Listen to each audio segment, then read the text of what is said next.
I guess TikTok removed the 10-minute option for videos. I have a few minutes before my next student, and I was going to make a video, but now I'm going to have to make a series of them, and that's very annoying to me, but what are you going to do? I have like 3 separate stories to share, and they're all like really upsetting. So it's just been like a banner day in the free birth community.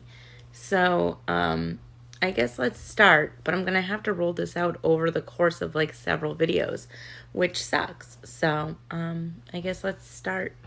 Now, before I start this video, you're going to ask yourself, I know you're going to ask yourself, what is a birthkeeper?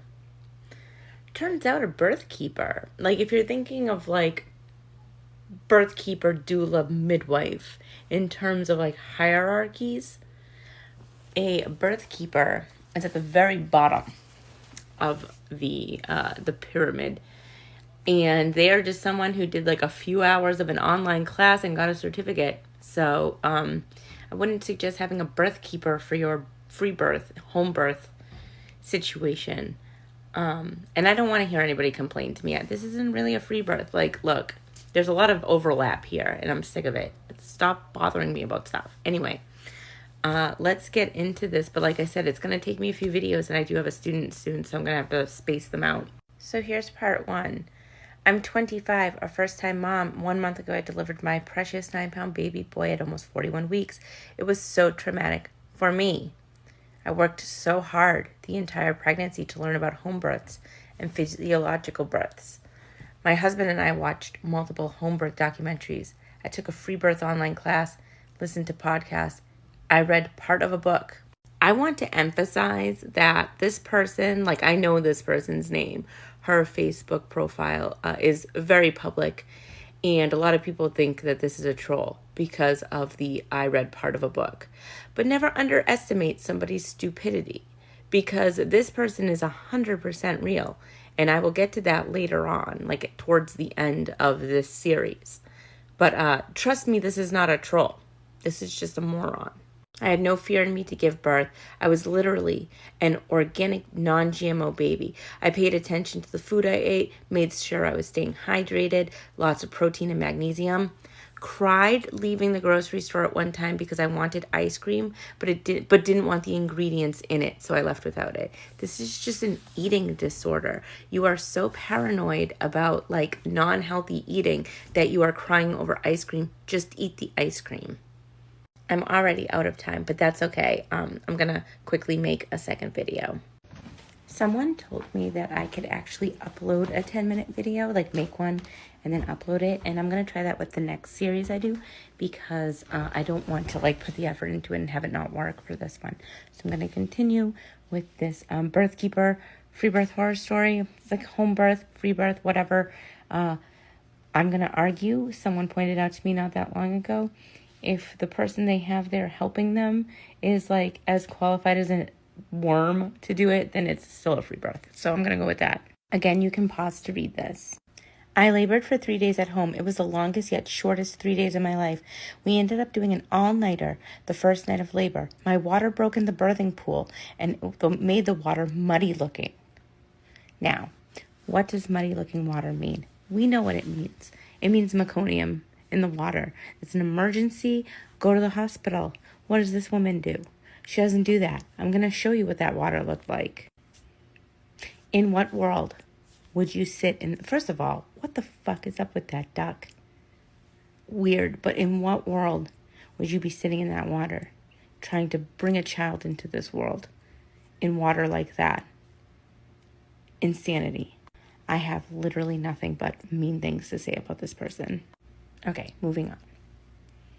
On night 2, so we're not doing anything about that disgusting water, I guess.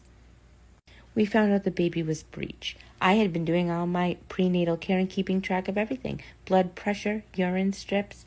That night, I had so much meconium coming out of me. I didn't know what to do, and I keep beating myself up now in hindsight on why I didn't go in for assistance that night. You should be beating yourself up. You should be. Oh, when I get to the end of this, on the 3rd day, day 3, She went to the Robin and Luna School of Birth Giving, only this baby had a better outcome. I labored in my bed, vomited a few times, literally screaming, trying to get him out of me. I now realized I was working so hard to get him out by myself. The baby was supposed to help me by wiggling his way out, but he had most likely died by then. My Birthkeeper, again, Birthkeeper is like zero education here. Checked the heart rate 3 times and couldn't find one, so we went in for assistance after 3 days. The car ride was so difficult. There was false hope when we got there. They found a heartbeat, but it was mine. I had to have an emergency C-section, and I held my still baby for the first time afterwards, and not even 20 minutes later started hemorrhaging. This gets worse somehow, so I'm going to continue. But first I'm going to check on my food because my Instant Pot is giving me problems. Okay, here's part 3. And before I begin, I just want to say if anyone from Health Aid Kombucha is watching, I would like you to sponsor me because I drink 1 a day and it's very expensive to do. So I don't have any money. Please send me some kombucha on the house. I appreciate you. Thank you. Let's get back to this. So this woman went to the hospital. She ended up hemorrhaging after the emergency C-section. Her vitals tanked. She needed 3 liters of blood. She lost 3 liters of blood. She ended up getting transferred to another hospital. She had to stay 5 nights.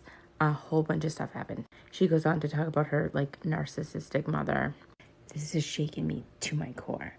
I learned so much about physiological birth and was excited to give birth. She read a whole half a book. I tried to prevent everything I didn't want and ended up having it happen to me instead. Well, I don't know what to tell you. Sorry, you were irresponsible. At first, one of the doctors asked me if I wanted a hysterectomy if they couldn't stop the bleeding. No. Oh, okay. This doctor's just trying to save your life. No big deal. You sat in meconium stained water for 2-3 days and basically have a raging infection and lost 3 liters of blood. But yeah, that doctor, what a jerk, huh? Excuse me. I'm proud of my husband. He advocated for me because the doctor wanted to put me on a fentanyl drip. Ma'am, take the fentanyl. You're in pain. Is your husband a cop? Is he afraid of a drop of fentanyl? It might make him have a seizure from 4 rooms over. Fentanyl is one of the safest pain medications when administered by hospitals. On the 3rd day, when my Birthkeeper couldn't find a heartbeat, we were calm. She said that in her experience, babies, spelled wrong, who aren't meant to come here, make you feel a sense of peace and calm. And when babies who are, everyone around gets frantic. We were all calm and collected, which gives me peace in hindsight. I'm sure this Birthkeeper is not trying to just cover her ass by telling you this incredibly insulting and absolutely bad shit. Babies who aren't meant for the world are calm. This baby was meant for the world. You just prevented him from coming into it. I had plans to work and assist my Birthkeeper in birth in the future, and I think that would be great because I want to help change the paradigm of birthing. What paradigm? The one where people bring home living babies? Because you're certainly doing a good job. I'm sorry if this sounds really mean, but I don't have any patience for these people anymore. She wants to help those who don't want to be in the system. What do you mean by that, ma'am? How does she feel about it now? Let's go to the next video. Part 4 of this really enraging free/home birth story. When we last left off, the OP was saying that she had planned on working with her Birthkeeper to help shift paradigms of the birthing process, even though she was super irresponsible and it resulted in the loss of her child. Let's see what else she has to say about that. I don't want women to not come to us/me in the future because of this tragedy that happened. I don't know. There are just so many thoughts. I wish my baby were here. I'm jealous of other people, etc., etc. I'm thankful to be alive, and I'm thankful that we were able to hold our sweet baby, but it's so hard. I'm so thankful for the Birthkeeper. She stayed with me the entire time, kept my space, and supported us. That same Birthkeeper that didn't rush you to the hospital the minute your water broke and there was meconium in it, that Birthkeeper that let you sit there for 3 days in meconium-stained water. my husband and I feel comfortable knowing our baby